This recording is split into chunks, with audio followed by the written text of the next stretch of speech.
की कथा, राम कथा, भागवत कथा, विष्णु पुराण आदि आदि जितनी भी पुराण हम श्रवण करते हैं, हमारे श्रवण करने का एक भाग हमारे पितरों के खाते में जाता है, तो उस कथा के फल से उनकी मुक्ति हो जाती है, उनकी कथा के फल से मोक्षता।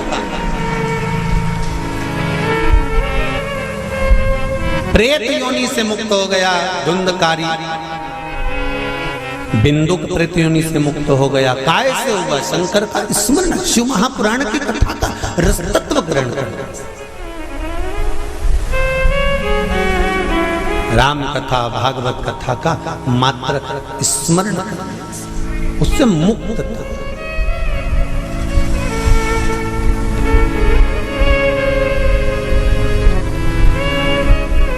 श्राद्ध पक्ष में चाहे चातुर्मास के अंतर्गत श्रावण का जो महीना चल रहा है, इस श्रावण के महीने में आप जो भगवान शंकर को 2 लोटे से जल चढ़ा रहे हो, 2 लोटे नहीं हो, घर में 2 कलश नहीं हो, तो कलश के ऊपर एक कटोरी भी रख कर लेकर 2 कटोरी से आपने अगर जल समर्पित करा है, इसका एक अंश हम पहले भी कथा में कह कर आए हैं कि आप शंकर भगवान को जब जल चढ़ाते हो, शंकर भगवान को जब जल समर्पित करते हो, उसका एक अंश घर में रहने वाले प्रत्येक मनुष्य के, प्रत्येक जीव के खाते में चला जाए।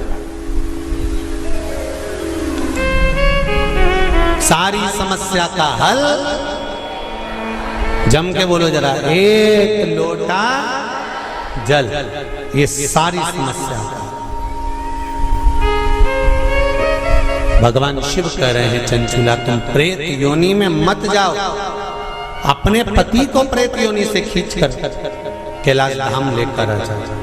इसको धर्म पत्नी कहते हैं, जो पति से कह दे कि तुम गलत काम कर रहे हो, ठीक है वो अपनी जगह पर धर्म पत्नी का फर्ज है कि वो गलत काम करने वाले पति को भी धर्म का पथ निश्चित करे,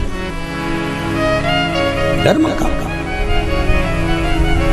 तेरा ही दिया मैंने खाया पिया है, तेरा शुक्रिया है, तेरा शुक्रिया है। चंचुला देवी ने पूछा कि मेरे पति को प्रेत योनि से छुड़ाकर आपके चरणों में लाने का तरीका क्या है? उसका तरीका है क्या? तो कहा उसका केवल एक तरीका है।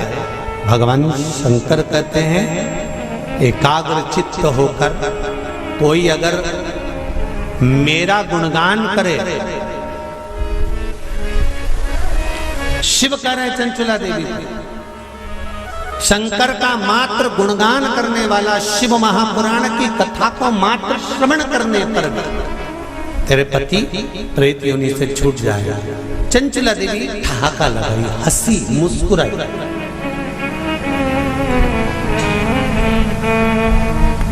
हंसी चंचुला देवी।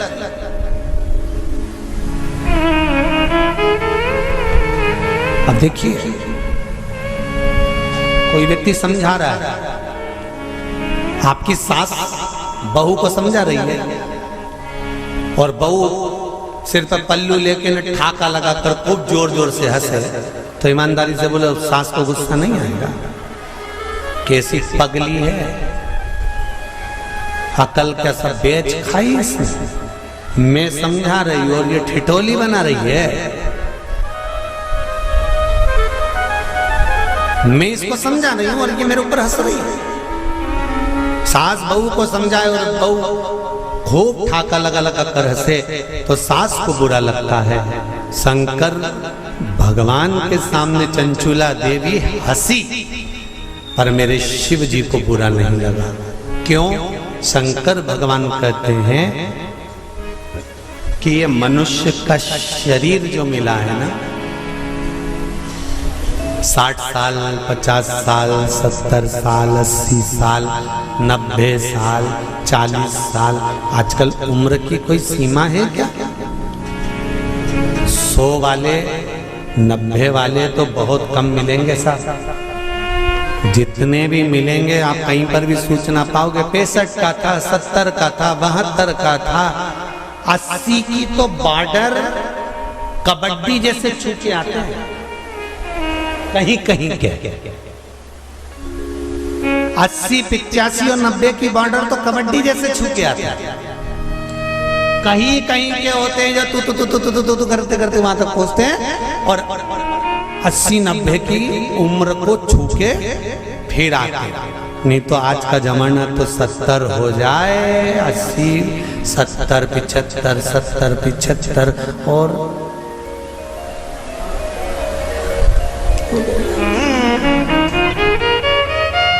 और बीच में कोरोना जैसा आ गया तो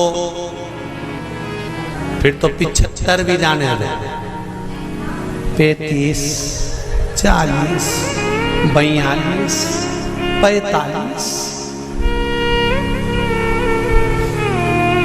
और अभी भी देखो, आप देखिएगा जो कोरोना महामारी में जो बुढ़े बुढ़े लोग हैं ना, कई बुजुर्ग लोग आज भी सेफ हैं और उन्हीं के पड़ोस में रहने वाला कोई 33 साल का, कोई 40 साल का, कोई 45 साल का, कोई 50 साल का, उन्हीं के पड़ोस में रहने। और कई कई बूढ़ी बूढ़ी माताएं तो आज भी कह देती हैं, भगवान हमको उठा देता, इनको बेचारे को बचा देता। भगवान भी मन में सोच रहे, डोकरी को कौन ले जाए। अरे भाई, हंसते हंसते मृत्यु भी उसकी आती है जो शंकर का उपासक होता है, भगवान का भजन करने वाला। हंसते हंसते मृत्यु भी उसी की आती है जो शिव का उपासक है।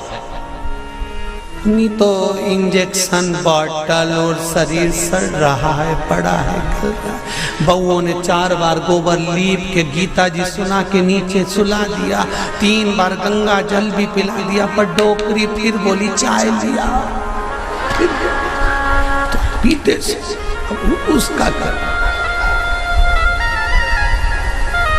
तो फिर उठ के बैठ।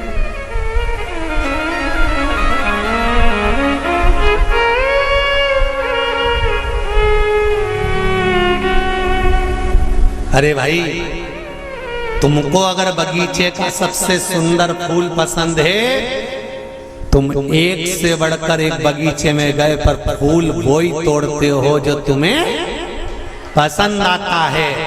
मेरा महादेव संसार में से उसी को उठाता है जो महादेव को पसंद आता है। ये शिव है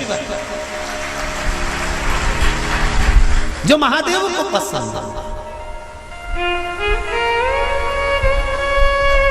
नहीं उठाएगा जब तक तुम चाहे गीता जी सुना दो, चाहे गंगा जल पिला दो, चाहे किसी महाराज से पूछ कर कितना भी दान करा दो। हमने काहे दान कर दी, पंडित जी को बुला के गाय भी दिलवा दी, एकादशी भी छोड़ दी, पर ये नहीं छूटी।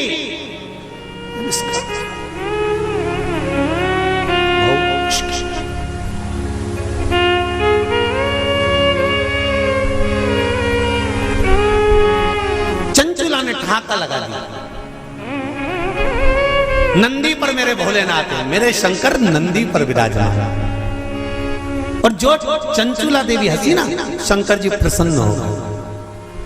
सास समझाए बहू को और बहू हंसते जम के तो सास को बुरा लग जाता है। मेरे महादेव को मुस्कुराने वाले पसंद हैं, वो कभी बुरा नहीं मानता कि कौन हंसा, उसको मुस्कुर। इसलिए आपको कथा में कहा, आपके पास में अगर एक लोटा जल नहीं है, बेलपत्र नहीं है, आपके पास में चावल का दाना नहीं है, फूल नहीं है, तो क्या कहा था, शंकर जी के मंदिर में जाना और उसको देखकर एक स्माइल कर कर मुस्कुरा कर भी आ जाना। शंकर जी भी समझेंगे इतना दुख इसकी जिंदगी में है तो वो भी मुस्कुरा रही है, तो पार्वती जी भी कह देगी चिढ़ा रही है। काय का मुस्कुरा रही है, वो चिढ़ा के कह रही है कि दुख तुमने दिया है तो मिटाओगे भी तुम, इसलिए मैं मुस्कुरा रही हूं कि मेरे दुख को मिटा देना। जैसी प्रसन्न होकर मैं आई हूं तुम्हारे मंदिर में, ऐसी प्रसन्न कर कर भेजना, ऐसी प्रसन्न।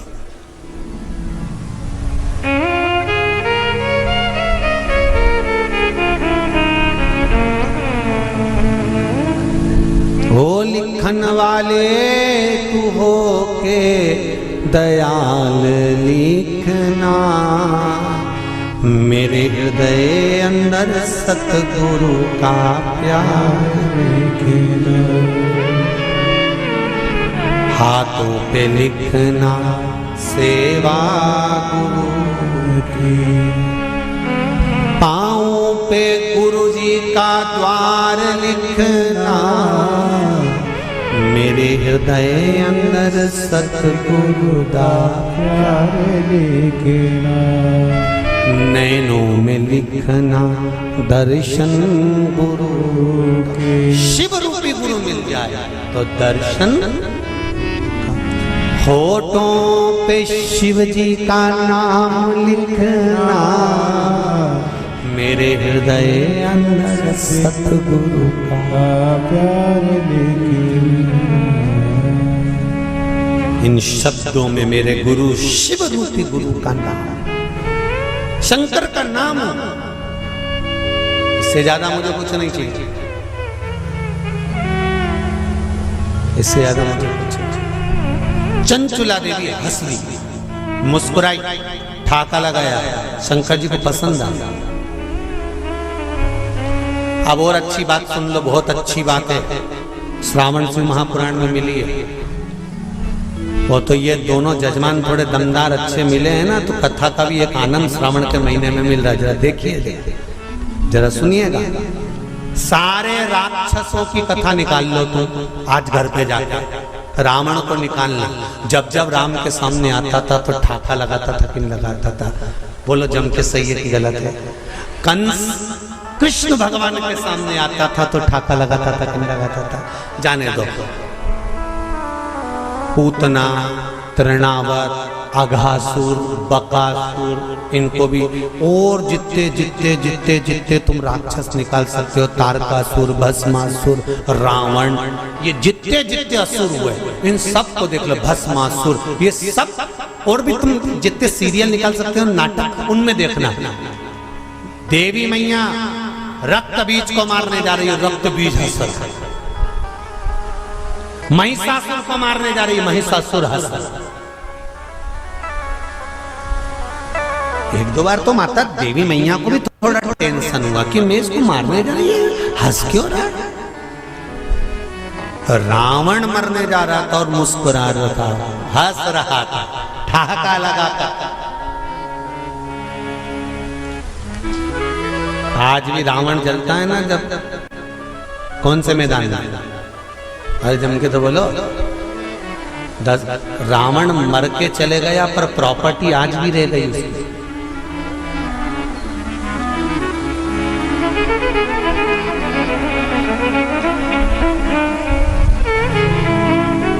रावण चला गया था पर पूरे भारत में प्रॉपर्टी आज भी रावण के नाम से है। तुम्हारे जिस नगर से तुम आए हो वहां पे आज भी मैदान का नाम, जरा जम के बोलो, दशहरा मैदान। तुम्हारे यहाँ राम जी की प्रॉपर्टी, राम जी को सिद्ध करने में सालों लग गए थे। अयोध्या मेरी है, और रावण लंका में रहने के बाद भी भारत में के चले गए, यह दशहरा मैदान मेरा है। तुम्हारे नगर में कोई राम मैदान है? अरे बोलो तो, कृष्ण मैदान है? नहीं, पर पूरे भारत की भूमि पर हर गांव, नगर, शहर में एक मैदान जरूर मिले, दशहरा मैदान। इसलिए तो रावण हंसता था, मुस्कुराता, प्रसन्न होता, आनंदित होता। तो किसी ने रावण से पूछा, क्यों रे, तू तो निपट गया, फिर प्रॉपर्टी भारत में क्या कर रही थी? रावण जहां जले उसका नाम दशहरा मैदान। राम जी का आज तक कोई मैदान नहीं कि राम मैदान, दशहरा। रावण से पूछा गया कि ये तेरा मैदान आज तक क्यों है? रावण बोला, ये मेरे मुस्कुराने का कमाल है। कि मैं जो मुस्कुराता था ना, उसमें मेरा भोलेनाथ कायल हो जाता था। बस इसीलिए कहते मुस्कुराने में सब कुछ छुपा हुआ, सब कुछ।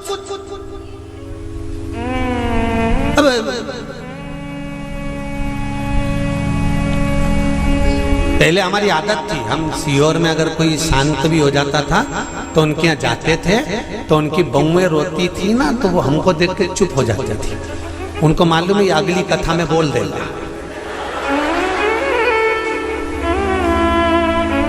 तो बहुएं चुप हो जाती थी हमको देख के, उनकी डिजाइन। नहीं तो कई बहुएं ऐसी अल्ला अल्ला के रोती थी, सांस मर जाए तो खूब अल्ला अल्ला के रोए, ऐसी रोए। तो मन में बाद में तो आता ही था कि बताओ, हमको काकी मिली थी और पहले कह रही थी कि मैंने 3 दिन से इनसे कह रही कि मेरे को गर्म चाय दे दिया करो। जब बेटों की चाय बनती है तब मुझे चाय देने आती है, तब तक चाय भी नहीं देती। और आज अल्लाह अल्लाह के रो रही हम। तो बोलो याद आएगी कि नहीं आएगी? तो अब रोने से कौन सा फायदा है? इसीलिए निवेदन है, 25 लाख की गाड़ी में बैठने वाले भी एक दिन 25 रुपए के लोटे में भर के गंगा जी चले जाता।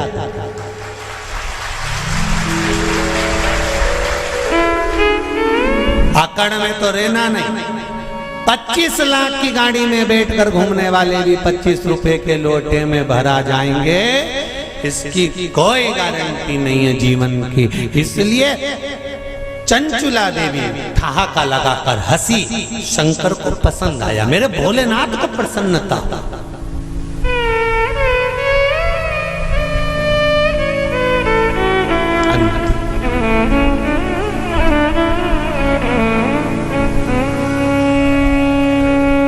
मृत्यु की घड़ी में मौत तुम्हारे सामने खड़ी है और तुम्हारे चेहरे पर स्माइल होगी ना, तो यमराज भी टेंशन में आ जाएगा कि ये हंस क्यों रही है। तुम रास्ते से निकल कर जाओ, एक प्रैक्टिकल छोटा सा करके देखना। तुम रास्ते से निकल कर जाओ, जाते जाते जाते जाते थोड़ा सा मुस्कुरा कर चले जाओ, तो 4-6 दुकान वाले टेंशन में रहेंगे। बोलो सही है कि गलत है? 4-6 दुकान वाले टेंशन में रहेंगे। हंसा क्यों, ये हंसा क्यों, ये हंसी क्यों, क्या काम है? मृत्यु की सैया पर प्राण छूट रहे हैं और तुम्हारे मुस्कुराहट है। और मुस्कुराहट किस चीज की है? अंत समय प्रभु आना पड़ेगा, वचन दिया तो निभाना पड़ेगा। आए ना आए प्रभु कुटुंब कबीला, अंत समय भोले आना पड़ेगा। कोई आए ना आए, अंत समय पर मेरा महादेव आए। अंत समय पर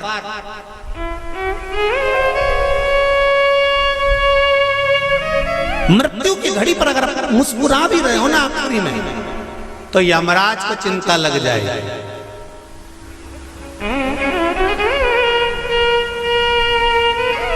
और सरल समझ लो,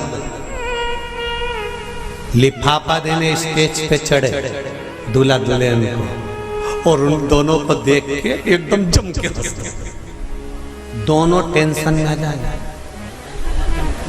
दो पत्नी पति से कहे,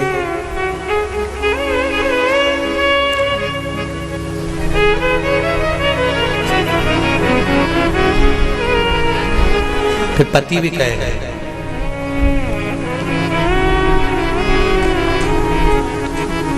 फिर धीरे से कानाफूसी होगी, ये हंसा क्यों?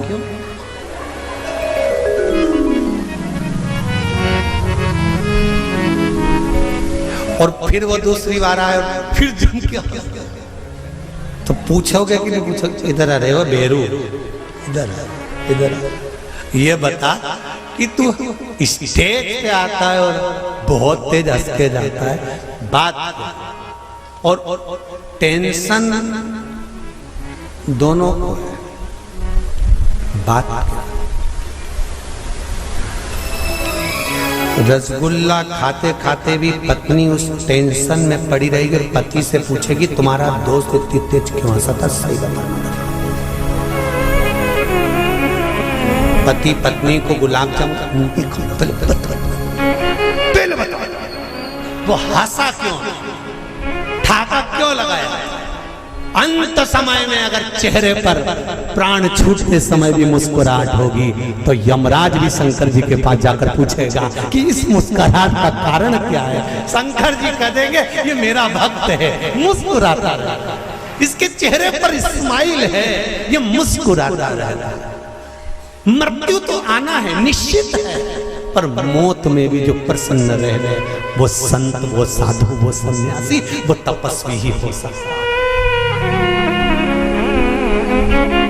अंत समय